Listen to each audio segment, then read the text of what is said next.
Good morning.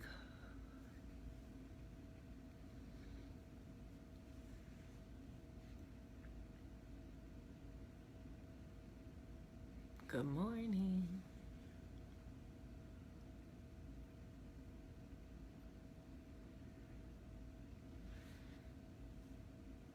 Good morning, everybody. Good morning. Dile que también me amaste, dile.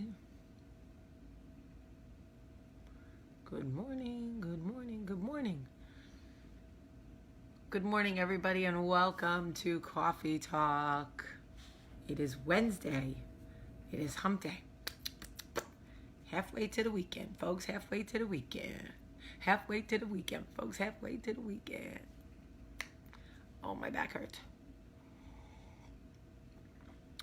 Sparrow is better. Thank you for asking. Jacqueline Pine, my movie is open in Canada. It's actually doing really well in Quebec. It's doing better in the French province. Proverb? Wow, Jamie. What's in this coffee?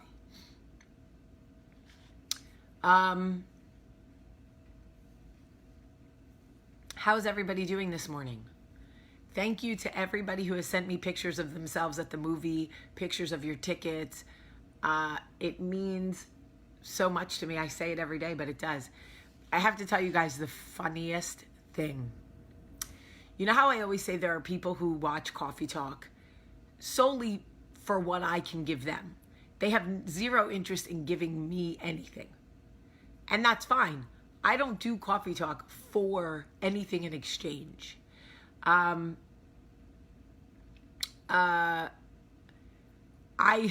Since I've been promoting Breaking In the last week, I've lost 100 followers.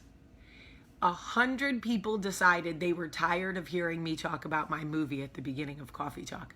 Some of them even messaged me to let me know why they were leaving. One woman said, "Really happy for you that you created a movie, but I'm tired of hearing about it every day. Goodbye." And I was like, that is interesting. 100 people in this world couldn't listen to me talk about my movie for 1 week. It was just too much for them. Okay.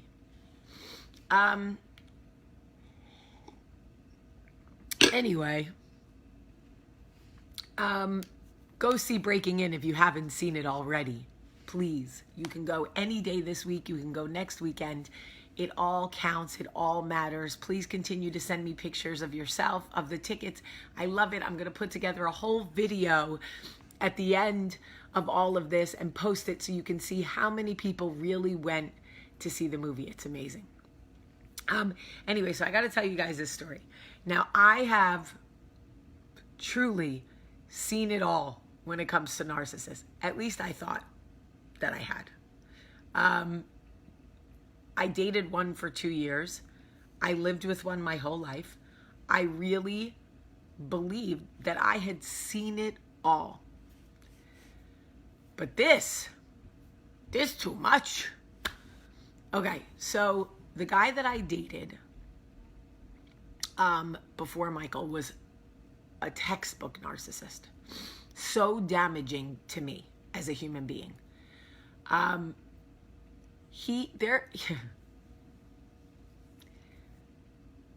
So somebody tells me, now I try not to keep up with him. I don't want to know how he's doing. I really don't care. We haven't been together in, let's see, Michael and I will be married 11 years this month. Oh, this month. And we were together for 2 or 3 before that, 12, 13, 14. So I haven't been with him in 15 years.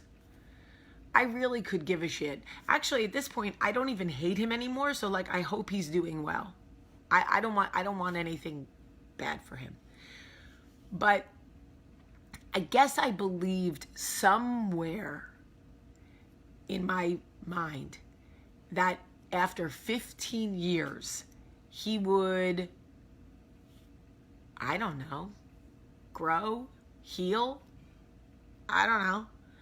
So somebody told me that there's a man that we both know that he hated. He never liked this guy. He used to run his mouth about this dude all the time. That this gentleman died.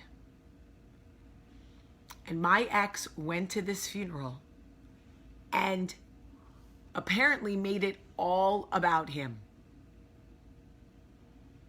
What? Apparently like boohoo cried, was hugging everyone in the family, was standing up by the casket, thanking people for coming. Are you kidding me?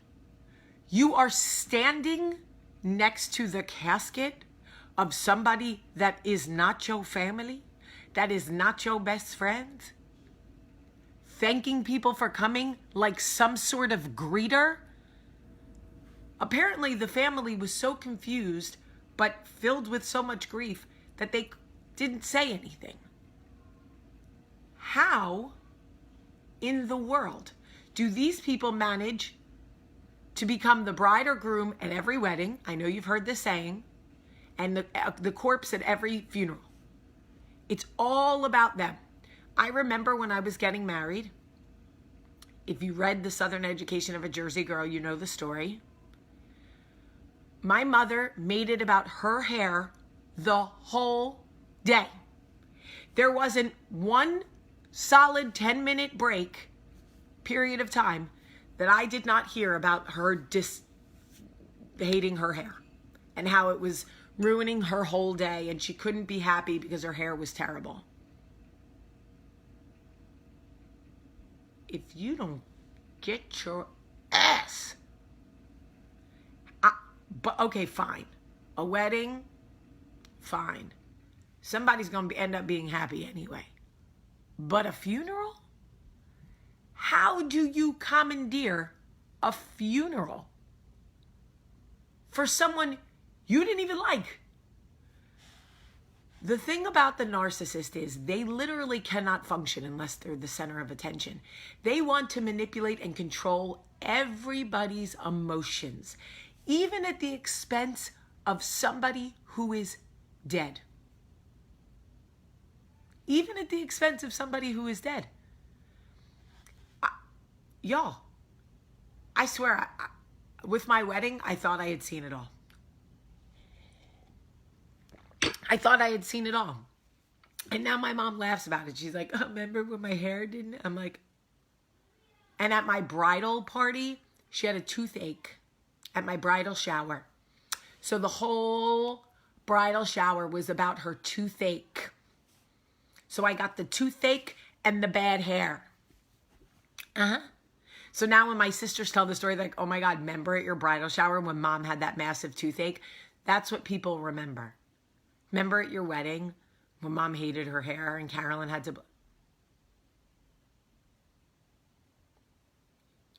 Y'all, it's real.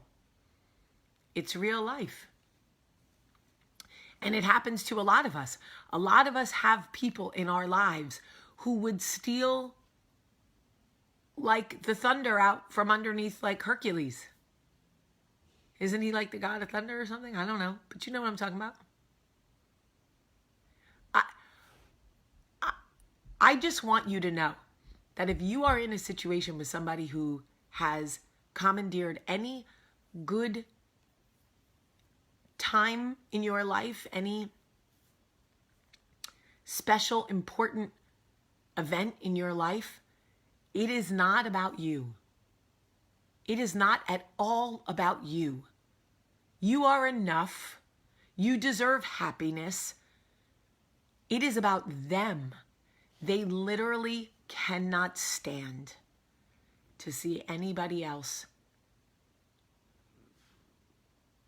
have something for themselves. Although I will say, Susan was amazing in New Jersey for my movie. So maybe she's turned over a new leaf. I don't know. Okay, Thor was the god of thunder. Not Hercules, Thor.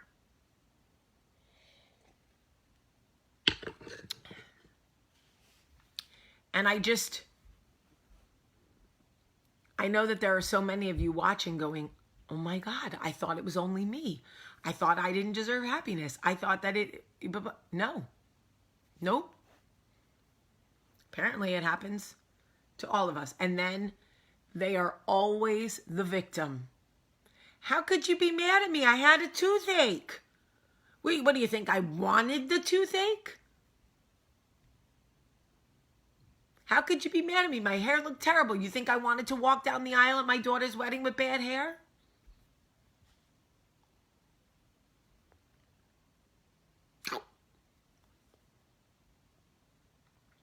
They love to play the victim. It's amazing.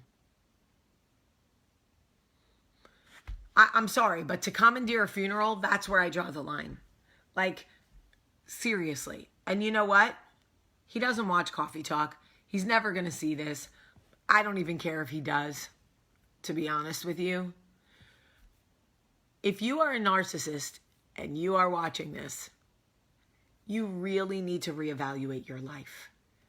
If you can't even allow people to grieve for somebody without trying to steal the show, without trying to work your way into every aspect of what's happening. Seriously, I'm wondering, another sign of a narcissist. Another sign of a narcissist. Listen to this. Another sign of a narcissist is they always may have a medical emergency. Always. There's always some potential medical emergency hanging over them so that you feel guilty about calling them out on any bullshit because they found a spot on their arm, or they've been having chest pains the last few weeks, or, you know, I had a scan and we're not really sure, and they drag it out over a long period of time. Nothing's ever wrong. The spot is nothing. It's probably Sharpie marker. The chest pains are probably angina because they eat like a fucking pig. I don't know. But they always have some sort of medical emergency hanging over them that lasts a long time so that you always are in some state of perpetual guilt for calling them out on their bullshit. Classic narcissist sign. You know what? I have a few narcissists in my life now who, when they go, oh, you know, I went to the doctor, I go, oh, I don't want to hear about it. Talk to God. He really wants to hear about it. Don't talk. God. You got to turn to God. Turn to Jesus. Just cut that shit off. Because I cannot anymore, folks. I just cannot listen to your manifested medical emergencies. You'll try to trap me in perpetual guilt for 2 months while you talk about your scans that lead to absolutely nothing. I'm good. Thank you. Some people should just get one of those TSA airport scan machines in their home so every day they can walk through it and see they're fine. Kay Morkman, you have fibro. Obviously, you are not who I'm talking about. You have something. Right now, there are actually people who are going to try to justify their disease. You don't have to do that. We're not talking about you. If you have something real, we're definitely not talking about you. Also, if you're not a narcissist, we're definitely not talking about you. You would know. Also, no need to remind me that I would be sad if my mom wasn't at my wedding. My dad wasn't at my wedding, and I was very sad. So no need to remind me what it feels like to not have a parent at your wedding. I'm well aware that I will be very sad when my mom dies. Thank you for reminding me. But I do know. But it is okay for me to still say her hair, she hated her hair. Did I mention that to you guys? She hated it. If you are going to the funeral of somebody who died for yourself and not for the person who died, you might be a narcissist. Let's just leave it at that. Let's just leave it at that. I love you all. I know all these flavors out here and people just choose salty. I love you all. The reason that I got on here and told you this is because I know that there is somebody now who is married to a narcissist or dealing with one in their family or has a friend who's one, and they're trying so hard to figure out why they always feel guilty around this person and why they're always trapped in some perpetual cycle of emotional discord.